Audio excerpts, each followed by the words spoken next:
Well, let's switch over to some listener submitted business questions. All right. Yes. We got two today. Both are kind of short, so I think I'll just read them. Remember to submit any questions that you have to unsexybusinessmen at gmail.com or in YouTube comments or any social comments, Instagram, Facebook, wherever you want to ask, send us messages and we will get to them. Question one. My window cleaning business is booked solid, but I'm scared to hire more guys because every time I bring someone new in, quality drops and I end up redoing jobs.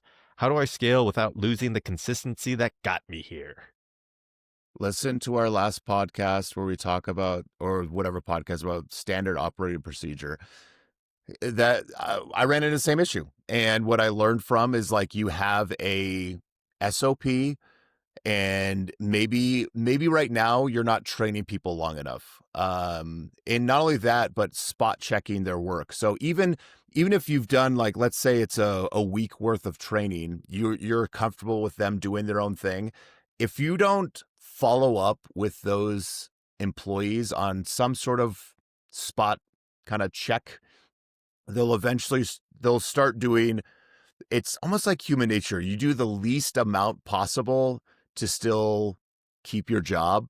And so what we would do is we would go out. They wouldn't know. We're just like, all right, hey, we're going to go with you today and see how you're doing these. Or we would show up at the end of their job and we would go walk through with the client, see how things were going. And I think them knowing there was a chance that we might show up kept them honest, like kept them like, hey, if Aaron's going to show up, maybe in their mind, they're doing a window and they're like, yeah, that looks good enough. But then they think to themselves like, well, if Aaron showed up and saw that, he probably, that's not what it needs to be. And so just that, and rewarding too. You don't want to just be like a fear thing, but just like, hey, every time you get a good review from a client, we'll give you an extra $20 or whatever it is. Or if you get a certain amount of good reviews from those clients, because following up with the clients each time is also very important. So at the end of every day, make sure you're calling those clients, or maybe it's the next day, like, hey, just want to see how those cleanings went. And if you're starting to see that John is getting a lot more complaints, figure out what's going on. Like, make sure, like, hey, John, are you doing it this way? Are you walking through with the client at the end of each job to make sure that everything looks good with them or for them before you leave the property? Because it's going to be a lot cheaper to clean it right then than it is having to schedule another time to come back out and fix those things. And clients like that anyway. So just having all of those procedures in place will prevent a lot of the issues with your employees not doing an awesome job. Yeah, I don't know if I have a ton to add to this besides the standard operating procedures and just spot checking, like just keeping people honest. And I agree with Aaron, like you don't want to do this from like a fear-based, ensuring that you're rewarding as like positive work continues to be done and promoting, giving new opportunities, new responsibilities, and then you are teaching those people over the time how you are managing, and then they will start managing the same way you are as the new people that come in. All right, number two. We're close. Hey, Unsexy Businessmen, we are close to closing a deal with a huge client, but I'm 80% sure we aren't going to be able to fulfill on the timeline they gave. The job will need equipment we don't have, and I can't secure it in time to execute the job decently. Wait, I can't secure in time to execute the job, but we can do it decently. Not nearly as awesome if we had the new equipment. We could fake it and lose on hours and a bit on quality because we won't be efficient. And then the new equipment will arrive in 3 to 4 weeks later, just in time for doing the third job. Is it worth the risk? My concern is job 1 and 2 quality won't be up to par and they will pass on us before the equipment arrives and never consider us or refer us to anyone. Yeah, so we would do stuff all the time where they'd ask us if we could provide a service and we'd always just say yes. But I always made sure that we could actually provide the service and in quality. I wouldn't make that gamble because I don't know what industry this is in, but people talk. So if you promise something, you never want to overpromise, underdeliver, ever, ever, ever. And so if that, that gets out that you are over promising and under delivering, like I said, I don't know where you're at or the size of city that you're in, but usually people in all industries kind of know each other.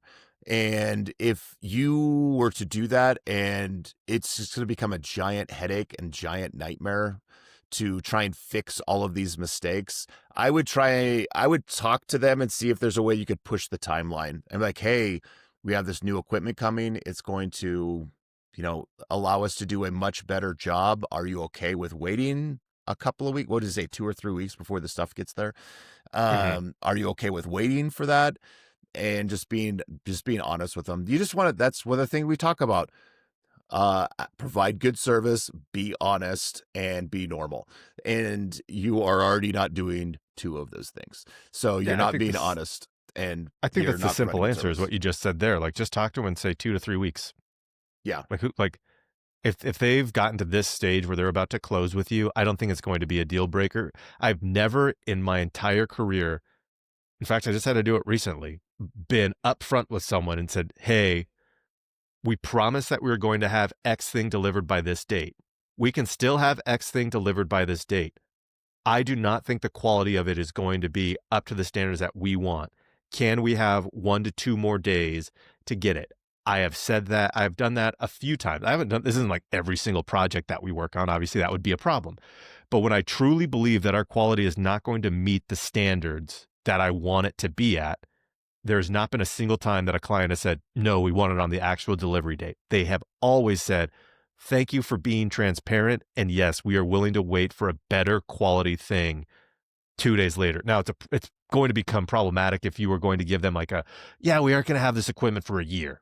Then it's gonna be like, well, sorry, like that has to be comparable to like the timeline has to be somewhat lined up. It can't just be some crazy number where you're like, all right, this is going to be even like, I think a month to 2 months would probably be too long. I don't know what industry you're in either, but like if it's like 2 to 3 weeks, I have a feeling and you're already close to closing with them, they'll be, we now respect you more and it's going to strengthen the relationship. agreed. Awesome. Well, thank you everybody for listening today. Remember to submit your questions to unsexybusinessmen@gmail.com or in the YouTube comments, Instagram comments, wherever you want to leave the comments, and we will get those answered for you. Thanks again for listening. Have a wonderful rest of the week, and we'll chat with you next week.